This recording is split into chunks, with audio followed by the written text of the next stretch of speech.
Huh? I was asking if you have another. I may have another fit that fits it, but yeah, I know. I can go look. Yeah, these magnets, Peloton got it strong. Can't get these screws off here.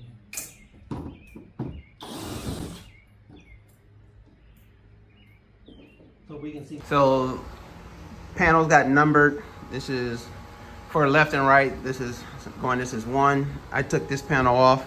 It's right there. That's number 2. We got 3, 4, 5, 6, and we started doing it in chalk because that's what we had. And then we went back and did it with permanent marker. 6, 7, 8, 9, and 10. Then 11 starts back this way. So 11 and 12 is under that panel. So 13, 14, and kind of skip these ones, and 15, 16, 17, and 18, and top of the door and the side panel door.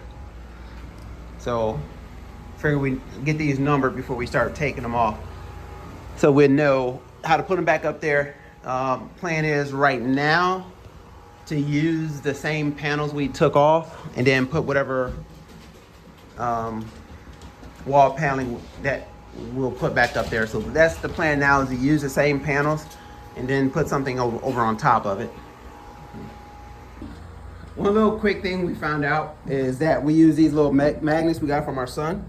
It's a lot easier to capture your screws as you're doing it. So hopefully, if that's probably a helpful tip to someone. So it just makes it easier to hold the screws. And then when we get the pack, we get enough of them, then we just drop them in this little magnetic bowl. But that's a little tip.